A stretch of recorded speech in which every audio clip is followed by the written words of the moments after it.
Facebook's $100 billion IPO is nearly upon us, and Reuters Breakingviews thinks it's a like story, but not necessarily a love story. We've got a new ebook out here that you can download on Apple, Amazon, Barnes & Noble.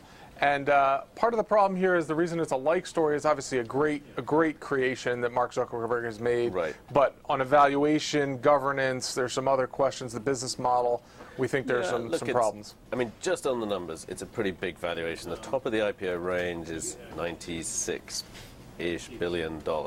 That's a big number anyway. It could go higher than that. Supposedly, some Facebook shares traded for more than that. I mean, you don't know where something as innovative as this is going to go. But if you try and look at some numbers, what we tried to look at was suppose it's as successful as Google, right? Which is the analogy, the natural analogy, sort of lagged 7 years. Then we struggle to get a valuation much above, say, 80 billion, which is more or less the bottom of the range. So right. The way we're thinking of it, the bottom of the range right now is kind of where the logic tops out.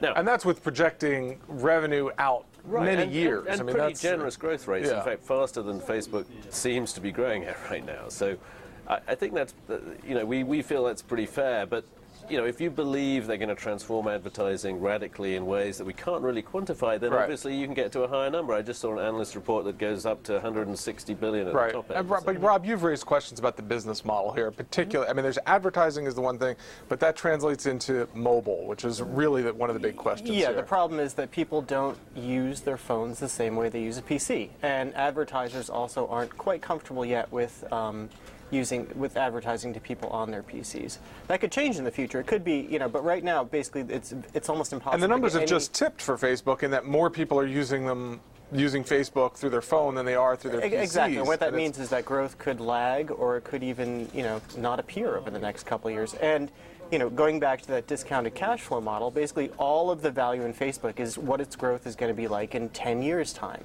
And that's a big risk. So, and people are bad at baking in quite healthy expectations, almost dreams in some ways. But I mean, we've talked about a little bit of valuation. We've talked a little bit about the business model. There's also a governance question here that for now is probably not a big problem, but could certainly turn into one. Mark Zuckerberg, who founded the company, and all credit to him, and most investors would want him to continue running it, and you can understand that. But he has basically a lock on the votes, so he can do whatever he likes. As he showed with Instagram. As he showed buying Instagram over a weekend without really consulting the board for $1 billion.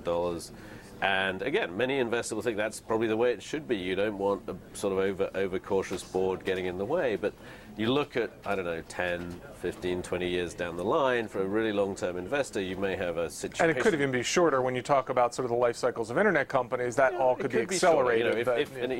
Mark Zuckerberg doesn't necessarily care that much about the valuation or about shareholders. He cares about the product, which again is a good thing in many people's eyes for right now, but if they start suffering as shareholders, it won't be a good thing anymore, and there'll be nothing they can do about it. All right, we will leave it there. That's why Breakingviews thinks Facebook is a like story, but not necessarily a love story. You can pick up your copy of the ebook at Apple, Amazon, Barnes & Noble, and we'll be back with more Breakingviews tomorrow.